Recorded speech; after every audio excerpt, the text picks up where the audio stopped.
Batak disebut etnis terbesar ketiga setelah Jawa dan Sunda.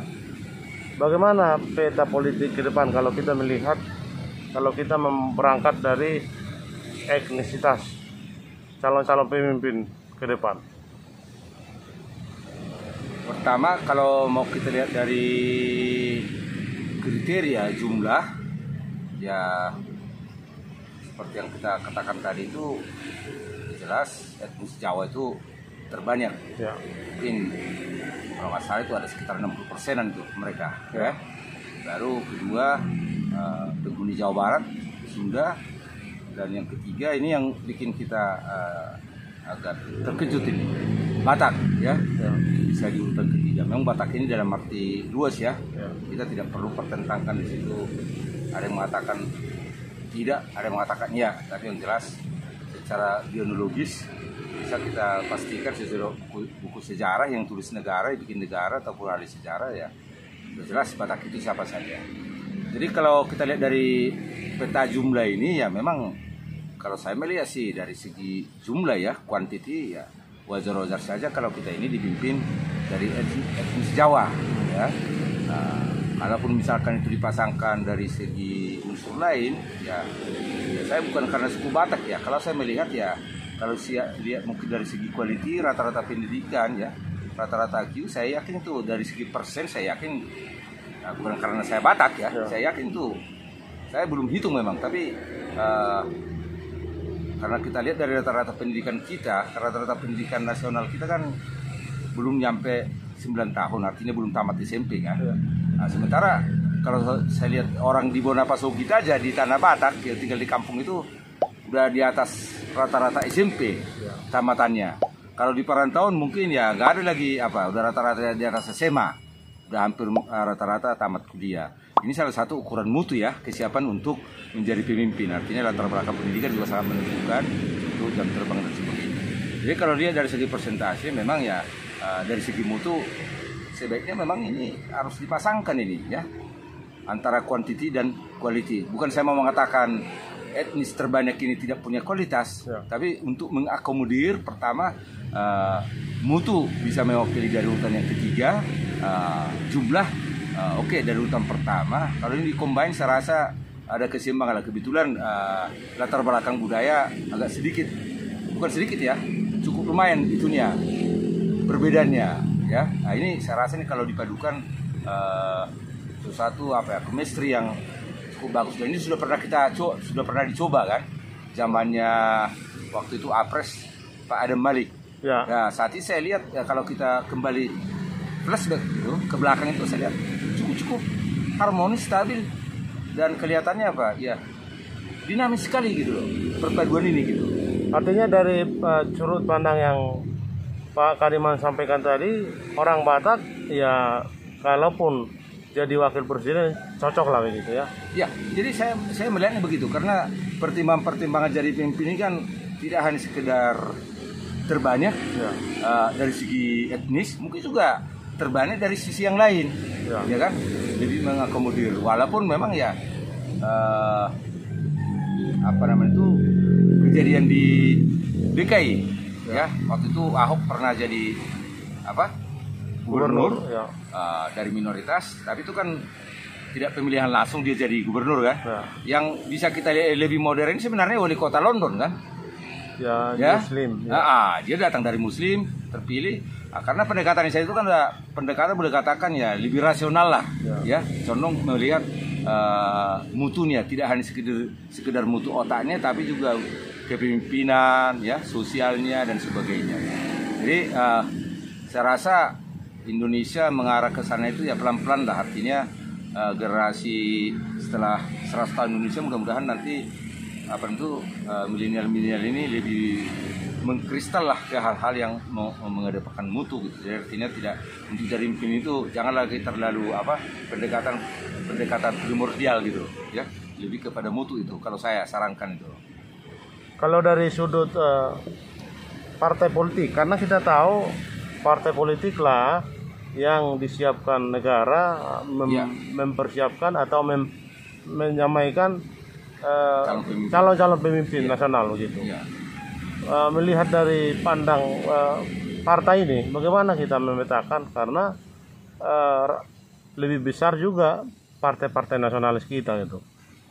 Ya kalau saya melihat pertama ya dari survei-survei sebelumnya itu yang eksis itu hampir bisa dipastikan itu memang dia memang berbasis nasionalis, ya. Kalau berbasis yang sifatnya non nasionalis kelihatannya ya belum banyak bisa kita harapkan dari mereka itu menjadi pemimpin nasional. Ya. Kalau saya lihat perjalanan dan juga dari hasil-hasil survei itu masih tetap mayoritas masyarakat kita ini menginginkan itu memang partai yang benar-benar dianggap nasionalis gitu. Taruhlah misalkan seperti partai berkuasa sekarang ya, partai yang berkuasa di Orde Baru. Barangkali kalau mereka ini dikombin saya rasa ya akan lebih stabil lah ya, karena lebih mengkristal di sana orang-orang yang nasionalis. Walaupun saya tidak bisa saya anggap itu sama dengan partai yang melahirkan negarawan. Saya nggak bisa jamin ya. Tapi kalau katakan nasionalis, oke lah, mereka setia mempertahankan Pancasila. Itu salah satu ukuran nasionalismenya gitu. Tapi kalau dikatakan mereka akan melahirkan seorang negarawan, saya ragu lah ya, untuk itu gitu. Karena kriteria atau syarat jadi negarawan ini rumit ya. Apalagi partai ini kita angkat partai ini apa? Kalau saya melihat ya manusia oportunis di sana ya, manusia oportunis. Jadi kalau kita misalkan oportunis ini sebagian ada nasionalis masuk akal lah. Tapi kalau dikatakan dari oportunis lahir akan seorang negarawan, saya agak meragukan itu gitu. Apalagi zaman sekarang ini kan hampir tidak ada musuh peluru sekarang. Yang ada musuh otak. Tapi karena musuh otak ini kan bisa dikalahkan oleh apa? Kolaborasi orang-orang bodoh, ya. Misalkan suara terbanyak dia terpilih, ya kan?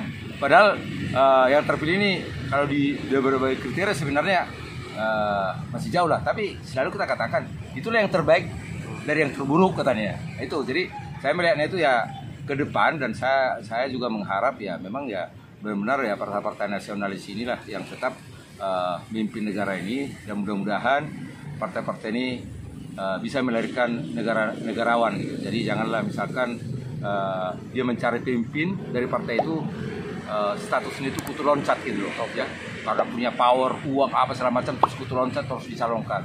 Bagusnya itu benar-benar kaderisasi itu berjalan ya, kaderisasi itu berjalan dari rekrutmennya dari tingkat bawah sampai ke atas, itu dia menjadi pemimpin suatu saat itu saya rasa akan lebih daripada kutu loncat. Nah, kalau dia kutu loncat itu saya katakan itu condong oportunis ya, condong oportunis. Itu kira-kira pandangan saya kalau dari segi pemetaan partai ini gitu. Jadi kita bedalah misalkan partai nasionalis, mungkin ada partai yang lebih moderat, ada mungkin partai yang abu-abu gitu kan. Walaupun tidak tidak kasat mata mengatakan bahwa kami ini berpolitik identitas ya, nggak ada yang mengatakan itu, tapi kan prakteknya sering itu dimanfaatkan ya, sering itu dimanfaatkan untuk merangkul orang-orang tertentu. Kira-kira itu pemetaan saya kalau dilihat dari partai politik. Memang ya sesuai dengan amanat undang-undang memang ya dari partai politik ini lahir semua sampai kepada walaupun saya urusan-urusan pilkada ini nggak begitu tertarik, saya harus itu orang-orang partai, terutama gubernur tuh. Bagusnya itu gubernur itu nggak jangan pemilihan langsung lah. Itu sebenarnya itu bagusnya itu adalah otonominya presiden gitu. Jadi baiknya itu memang itu menjadi prerogatifnya presiden harusnya, karena dia kan urusan administrasi doang, dia kan nggak punya masa sebenarnya. Punya masa itu bupati sebenarnya sama wali kota gitu. Jadi kalau bisa ya, memang dulu pernah saya waktu undang-undang otonomi daerah belum muncul sudah pernah itu saya katakan ya, otonomi daerah ini jangan-jangan melahirkan raja-raja kecil di daerah. Nah waktu itu tanggapi miring oleh orang-orang ya, kalau kita nggak mulai kapan lagi katanya ya. Kita dimulai ya, tapi memang harus perangkat hukumnya itu harus tegas, keras dan jelas gitu loh. Boleh kita memulai sesuatu, tapi perangkat hukumnya itu harus kuat dan orang-orang di situ ya benar-benar seorang negarawan gitu. Tapi ya jangan hanya sekedar ABCD undang-undangnya tapi karet-karet semua kan, lebih baik satu undang-undang tapi tegas gitu. Jadi itu dari segi pengamatan saya keterlibatan partai ini untuk calon pemimpin nasional kita. Kalau Pak Kadiman tadi jelaskan, kalau dari sudut partai politik jelas memang ruang mereka untuk berkesempatan jadi pemimpin nasional ada, tapi kadangkala pada partai ini juga kan kita melihat banyak yang oportunis, mungkin tidak semua. Iya. Tapi pertanyaannya kemudian bagaimana kesempatan atau ruang bagi orang-orang yang independen, misalnya aktivis, Iya. penggiat HAM, atau orang-orang yang tidak ikut dalam partai politik, tapi secara kapasitas dia layak memimpin karena wawasan dan Iya. wawasan kebangsaannya, lalu reputasinya ya Perjuangannya. hebat begitu. Apa pendapat Pak Kadiman Soleh? Sebenarnya kan jalur independen kan dibuka kan, cuman calon presiden barangkali nggak ada independen kan, Ya. dia harus calonkan partai. Ya, kalau tingkat bupati, gubernur, ya bahkan anggota dewan nggak ada independen kan. DPD kalau DPD itu ya, non partisan lah itu. perwakilan kan, perwakilan daerah. Gitu. Jadi kalau saya melihat memang ya beberapa kali saya perhatikan itu orang-orang independen termasuk dulu pernah di DKI ya, ada mencalonkan independen itu terakhir itu di Kabupaten Samosir, hampir-hampir tidak signifikan yang milih. Ya, hampir-hampir tidak signifikan.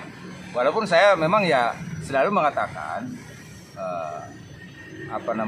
karena kita ini mungkin lahir tidak utuh 100% darah pejuang, Ya. jadi bisa berbelok di tengah jalan. Walaupun saya tidak begitu yakin 100% bahwa jalur independen ini akan jauh lebih baik dari partai gitu. Saya nggak begitu yakin saya, karena dia terkontaminasi dengan sistem yang ada. Jadi kalau menurut saya itu ya kalau sistemnya masih begitu aja, siapa aja masuk ke dia, misalkan seperti kita masuk ke laut, asin kan? Kalau kita masuk ke laut itu, begitu keluar kita jilat badan kita pasti asin gitu. Begitulah di sistem pemerintahan kita, begitu dia masuk, ya udah apa yang terjadi di situ terbawa arus. Memang waktu itu pernah di DKI ada suatu perubahan yang luar biasa ya, drastis, dibombardir itu segala macam sistem dan sebagainya. Tapi ya menurut pengamatan saya di lapangan tetap aja ada yang belokkan, karena saya ini sering mengamati di lapangan. Waktu itu yang saya amati waktu itu kebetulan daerah kita itu Jakarta Utara itu dicor habis-habisan jalannya. Saya lihat ya bestnya lari juga. Pertama volumenya, yang kedua itu mutunya. Misalkan ini K350 katanya. Nah, kasat mata bisa saya lihat kasat mata cuma K300. Jadi kadang-kadang kan sistem udah dirubah supaya tidak ada korupsi, supaya sesuai dengan aturan dan sebagainya, tapi ada aja pembelokan gitu. Jadi memang pemimpin yang tegas itu yang punya kepedulian terhadap bangsa, negara dan rakyatnya itu pasti jauh lebih bagus lah, walaupun akan ada perlawanan dari pihak-pihak tertentu yang selama ini memang sudah terbiasa gaya-gaya kucing-kucingan, berperilaku oportunis gitu. Ya. Itu agak sulit itu. Tapi kan lama-lama kan bisa diperbaiki. Jadi memang ada harapan saya sebenarnya, mengharapkan independen ini mendapat tempat gitu. Ya, kalau misalkan ya sebenarnya banyak juga sebenarnya dia bukan partisan sebenarnya. Karena misalkan kayak beberapa bupati kan, dia hanya mendaftar jadi calon itu kan baru dia masuk partai kan, ya. Baru masuk partai. Sebenarnya sebelumnya non partisan dia sebenarnya gitu. Itu sebenarnya. Tapi lama-lama kan hanya juga dengan sistem yang ada gitu. Tapi kalau murni misalkan dia mencalonkan tidak medali partai, non partisan, saya lihat selama ini hampir tidak signifikan lah dukungan itu.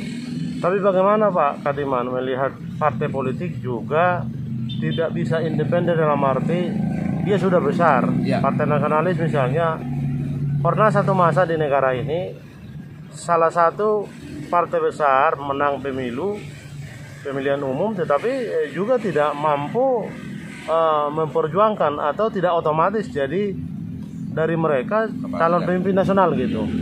Justru yang kita melihat pragmatisme partai ini karena koalisi-koalisi yang ya tidak mungkin satu berdiri sendiri begitu. Apa pendapat Pak Kadiman? Itu memang pernah kejadian ya setelah era reformasi ya. Dia partai menang pemilu tapi tidak otomatis dari partainya presiden. Pernah itu, kita nggak usah sebut lah ya. Jadi pernah itu kejadian. Kalau saya melihat memang waktu itu sistem kita itu belum langsung ya, belum dipilihan langsung. Jadi artinya kalau pemilihan langsung kan sudah diatur sekian persen itu otomatis kan gitu kan pemenang. Misalkan 50 tambah 1 otomatis yang dicalonkan mereka itu jadi presiden. Kecuali mereka tidak ada calon, tapi otomatis yang belakang ini kita lihat kan otomatis tuh berapa presiden ini. Kalau yang waktu itu ya Karena memang waktu itu peraturannya masih apa ya, keputusan itu masih di tangan MPR kan. Jadi artinya yang memutuskan MPR. Jadi begitu habis pemilu masih dipilih lagi calon presidennya, yaitu melalui parlemen gitu. Itu waktu itu yang milih sesuai dengan amanat MPR ya, yang milih ya MPR waktu itu. Jadi tidak jadi di situ bisa terjadi koalisi-koalisi yang sifatnya itu memang ya tidak kita inginkan gitu. Tapi ya faktanya seperti itu ya. Malah dari partai kecil yang malah presidennya gitu. Tapi kalau belakangan ini kan kita lihat karena sudah pemilihan langsung yang memutuskan siapa presiden itu adalah rakyat, saya rasa tetap partai pemenang itu akan memenangkan presiden gitu. Kecuali ada ini dengar isu mau dibikin MPR ini menjadi lembaga tertinggi lagi, dia nanti yang memilih presiden. Saya rasa ini partai-partai yang saya rasa akan melawan ini untuk itu. Oke. Mungkin pertanyaan terakhir Pak Kadiman, Pak Pahan.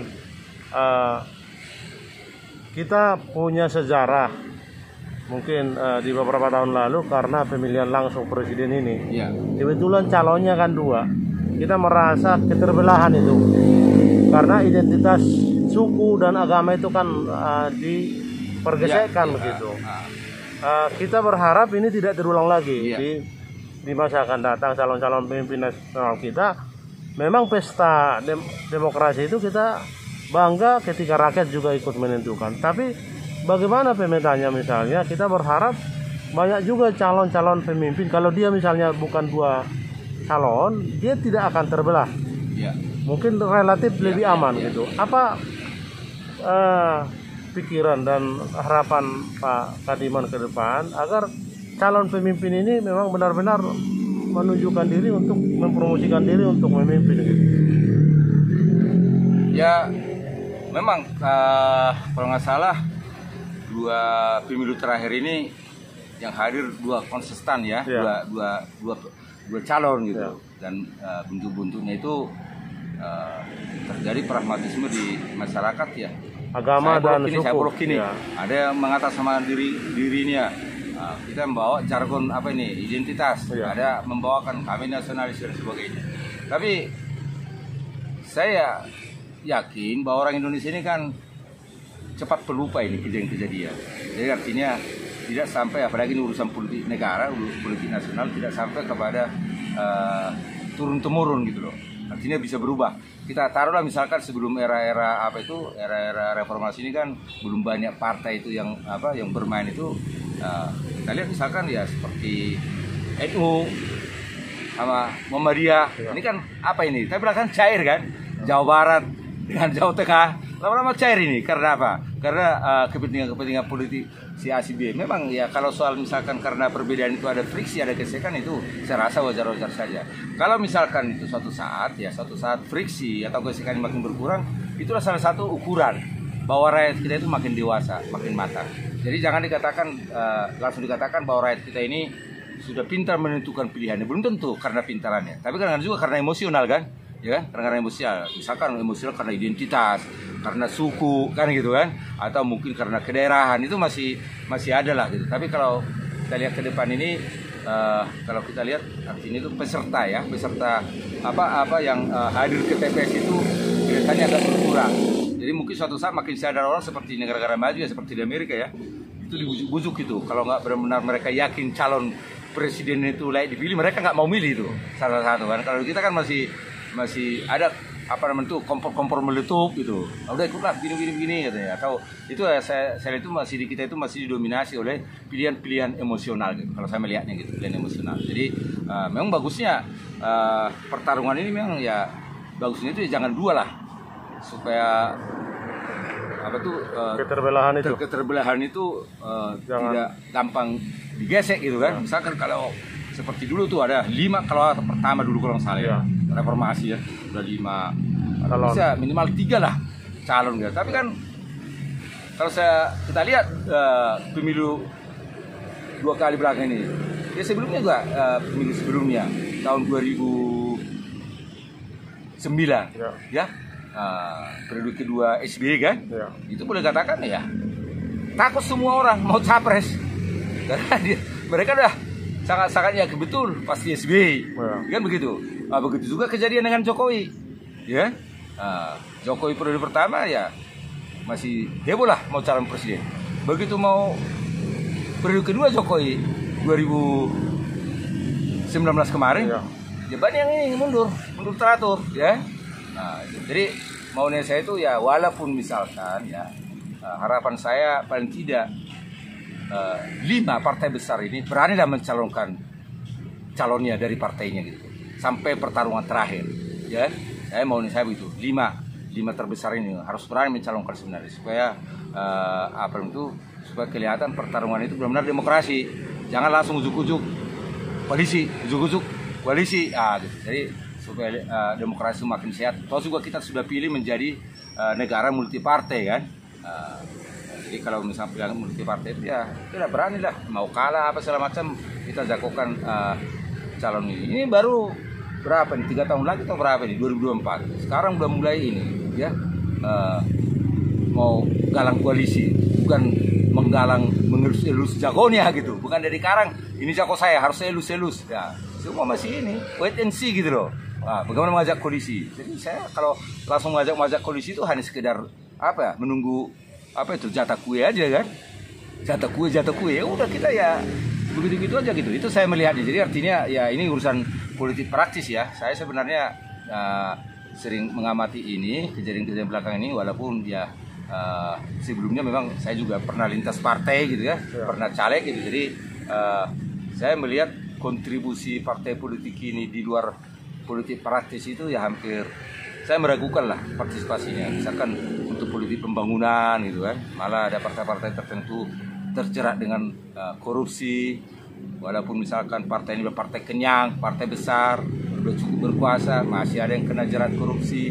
Hal ini dan moral ini sebenarnya ini pendidikan moral ini sama kaderisasi moral ini di partai sebenarnya harus diwujudkan itu karena selektif. Saya kebetulan saya pernah terlibat di partai itu, saya tahu lah ya, kadang-kadang itu ya itu tadi oportunis, pragmatisme ya, budaya jilat-jilat ya.